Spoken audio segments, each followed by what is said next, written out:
Hello and welcome to the program Around Town. My name is Marita McKinnon, and today is kind of a really special edition or program of Around Town. Today I am joined with Sean O'Neill, who is a photographer, and he has his own photography, Sean O'Neill Photography. So welcome, Sean. Thank you. It's great to have you on the program today. I want to talk to you about your mission and about your photography. But first, tell me and our listeners what inspired you to really start getting into photography, and then I guess what does inspire you with your photography. What sort of inspired me to get into photography is sort of the same thing that I use as my goal with it now, my mission, which is sort of to get people back into nature. So I grew up in New York City, and I think I really, part of me wanted so much to be in those really remote places in the world, or the remote places in nature that I read about, deserts and forests and beaches. And California has all of these incredible terrains to offer, totally diverse. And it wasn't until I started living here 10 years ago that I started to slowly discover all of these places and also sort of learn and figure out how much these places were helping me, really helping me to kind of get away from how much technology is taking over the world and get more in tune with myself and what really made me the happiest and what I thought was going to make me get most connected to what I needed to do with my life. And it was in those moments, it was in all of those hours and hours spent sort of alone on a beach, as the sun goes down, that I found photography as this art form as just an absolutely the best way to me to express myself by far of any art that I had sort of been dabbling with since I was a teenager. So yeah, it was really nature that had this incredibly profound impact on inspiring me, because it was when I started to capture these photos of it, of a crazy wave coming at me, just at the right time, or, just a little strand in the desert that reminded me of a shape that I used to love. That's when it became this even more profound thing, getting into nature, this even more special experience, because I was able to get something out of it that really was changing my life. Once I started taking these pictures, it was like this whole other element was added to the experiences that I was having in nature. And so, and that's what I want the pictures to show people. I want them to see them and them to have this quality that people haven't seen before when they look at nature photography, sort of something so striking about them, something so emotional and poetic and moving about the photos that people who probably didn't even or might not have liked spending time in nature like I did when I was growing up in New York City, maybe we'll start to get a little bit more interested in it, because I think that is so important for our culture right now in America and in the world, just to start slowly getting back into living in harmony with the world like the Native Americans did, or like just even like we did when we were 100, 200, 300 years ago, before there was so much technology that's sort of just getting in our way. And not that it's a bad thing, but just that it's so overwhelming and it dominates so much of how we think now, to get back into nature and to start that sort of balance of time that we spend in nature and on the phone and just being around it, just kind of using nature as a teacher to sort of remind us of this is sort of a way to live, if you study it like that. You could really use it to influence how you process everything that's going on, because it's really hard nowadays to be successful and to thrive in this economy. Yeah. And I think to have something free right at your disposal that you can go to, that's so reliable, that's so predictable, that's there every time for you, is a great thing that I think we just take for granted a little bit right now. And so I think I want to help change that. Absolutely. And I have to say that's really inspiring how you grew up in New York City and then you wanted to kind of go back to nature. And I find that very inspiring for other people really kind of going back to those roots and really tapping into, I guess, in a way, what it's like to be in nature, but also feeling, I guess, alive or feeling, like a human being, and I know it's interesting and to say that. And what that means at its essence, Mm-hmm.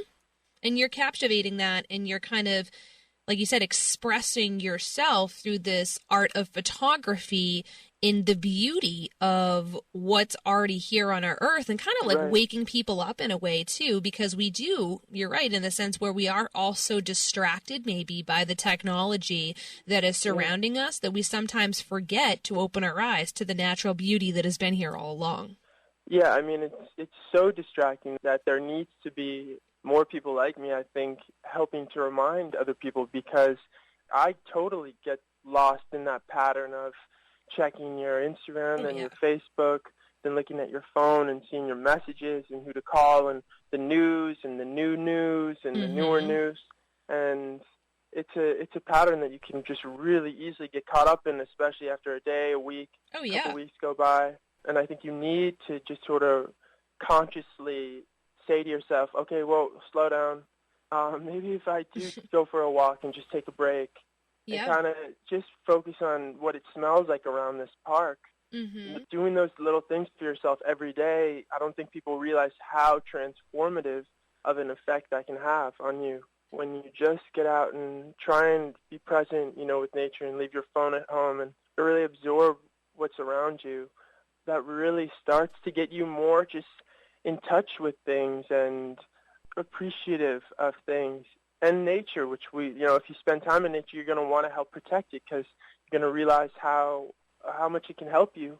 And that's what we need more of. There's not enough proactive things being done to help the environment. So, like, one thing I want to do for all my upcoming shows, I will be working with charity. At every show I'm going to do. So, at the end we'll do an auction with some of the prints, and those proceeds will go to that charity. And I just want everything I do to be tied to a charity, because so for my California series, I'm going to be working with the California, multiple California environmental charities, because I want to get them involved, and I want to be a part of, actually doing things for the environment instead of just saying how much I love it. I think it's great to love it and to appreciate it, but then I want to go to the next step and, do things for it. Yeah, you're taking action. Absolutely. You're taking action and raising awareness. And you've already done some humanitarian work, if you will, in Nepal. Do you want to talk to our listeners about your experience there and the type of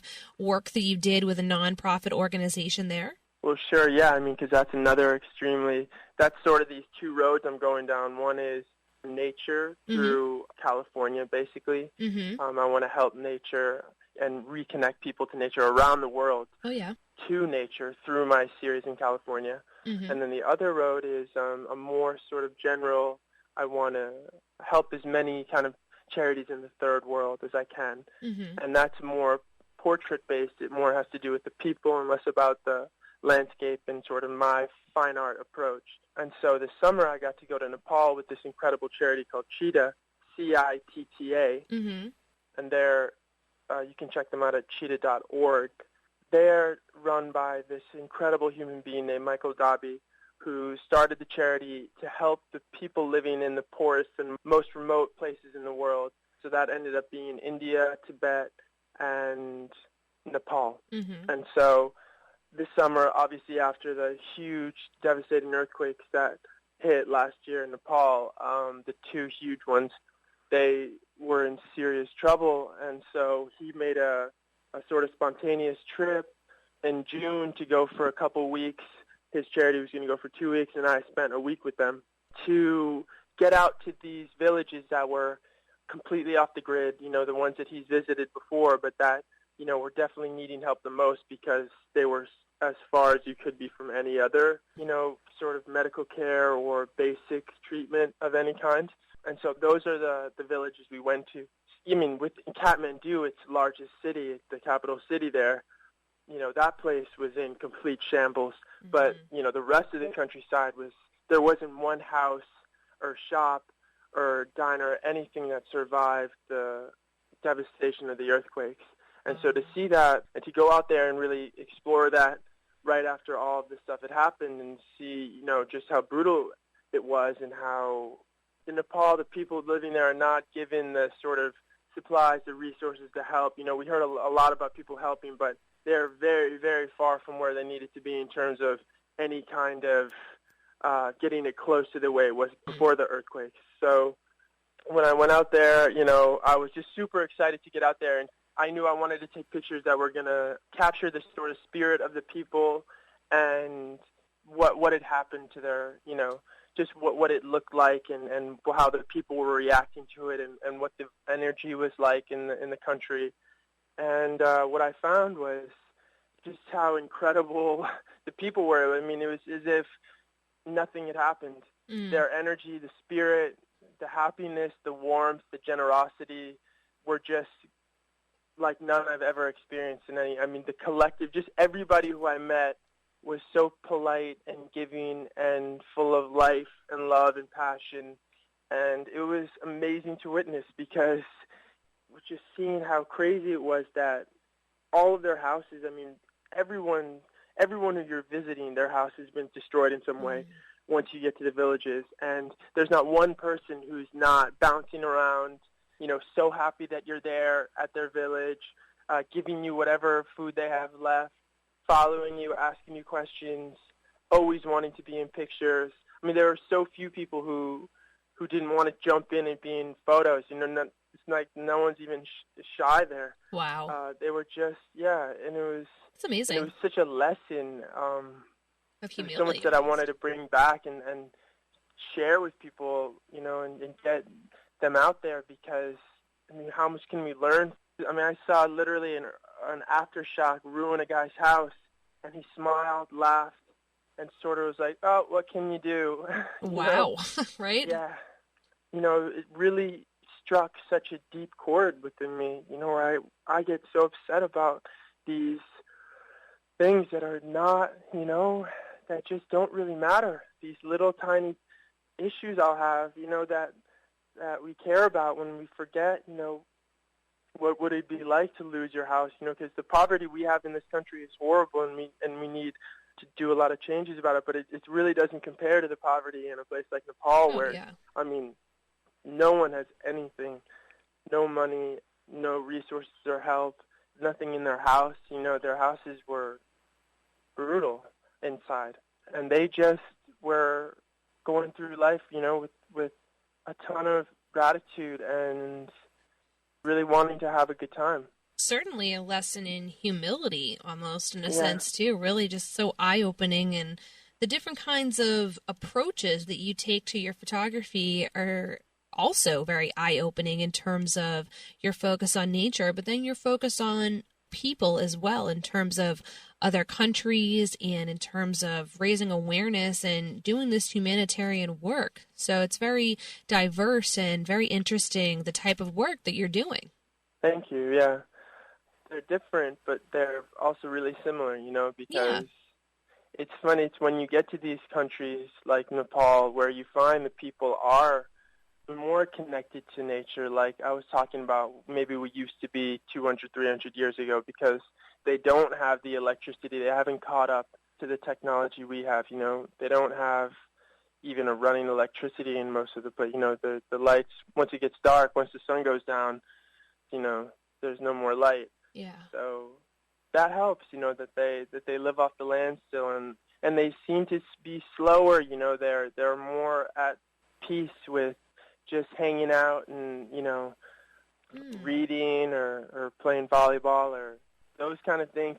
There now seems to be sort of always a continual angst about people's phones and looking at it and who texted you or who did that on your social media, and seeing them just so relaxed and not bothered by any of those things was refreshing, one, and also something that I wanted to sort of bring back with me so I can keep reminding myself of, that's how I want to be too. Because, this technology is great, but I feel better when I'm more in that touch with nature, vibe, fresh air. The more time I spend sitting on a computer, my eyes start to get red and your body starts to hurt. Yeah. And so I think those two, helping the third world countries and trying to reconnect people to nature, are both things that are just really good for your soul. Absolutely.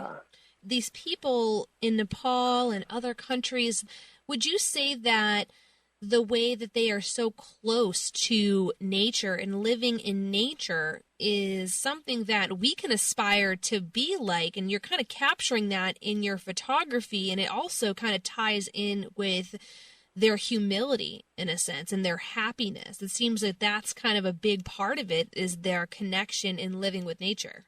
Yeah, I would say that's something that is happening without them even realizing it, probably, because it's just so their way of life, Yeah. There was a different vibe when I was in Kathmandu, which is, a much more urban city with lots of buildings and apartments and stuff, versus when I went out to the countrysides and we went into these villages. The people in the villages were even more sort of aware of my presence and wanting to be friendly and wanting to communicate and be social with me. I think anytime you get into cities, there's more of that. You get lost in the mix, and people aren't as warm as they would be in a village or in a smaller population, a little more smaller community.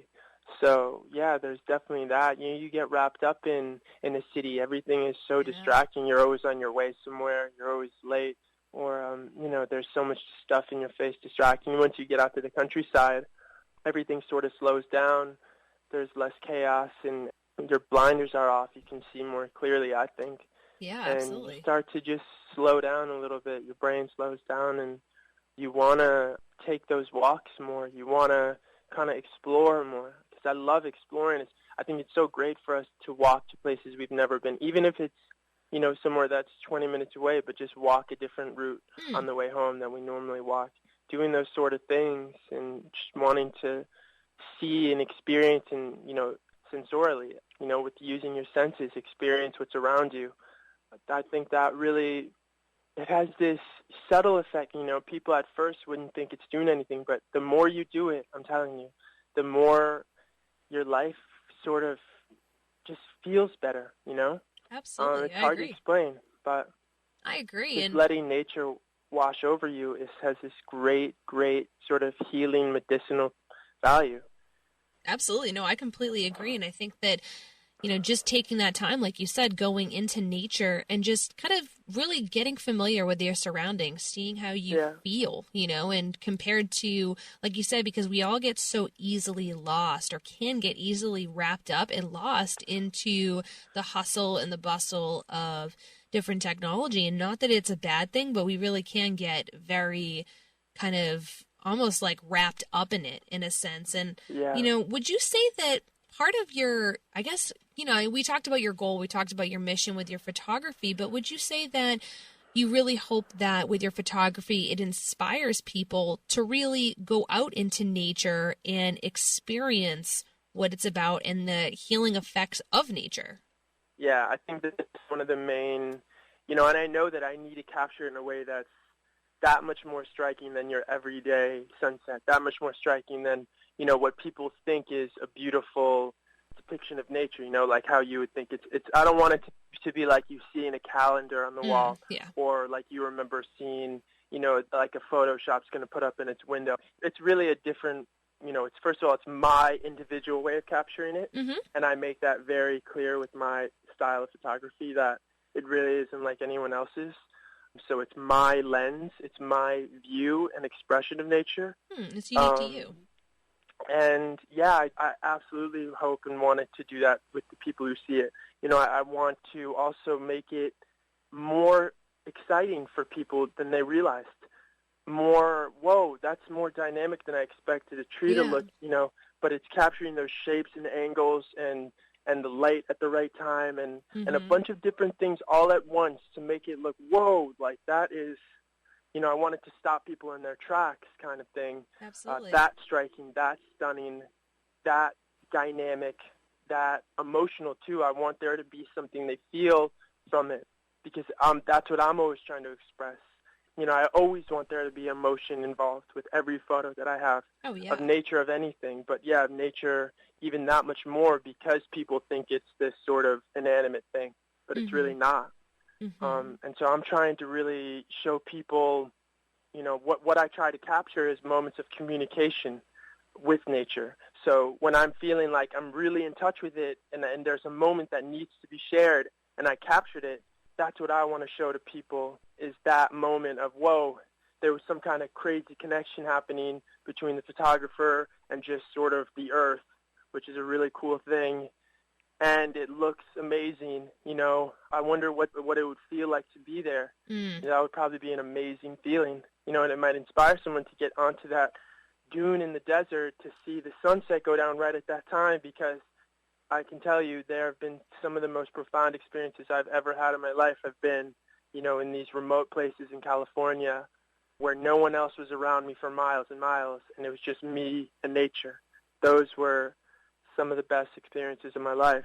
And so, to get back to your question, that's exactly what I want these photos to do, is inspire people and make them want to sort of see for themselves what, they're missing out on. Because, there's so much incredible beauty right now in the world at different times in different places. And a lot of us just aren't kind of going out there to check it out. And it's sad. It is. No, and I want to just say, I love what you said about, capturing moments of communication with nature, because maybe people don't realize that how they can really connect with nature and how it can communicate with them. And I think that your photography is really giving people a glimpse into, of course, your own personal experience and expression, but hopefully what it can do, and from what you've said, is that it really can inspire and encourage people to have their own relationship and their own way of communicating with nature. And I think that it's amazing the way that you take your photography. I've seen some of your work, and it is beautiful and breathtaking, and it's not edited either. It's not edited, which is even cooler. It's really natural what nature looks just like. Straight from the camera to the screen.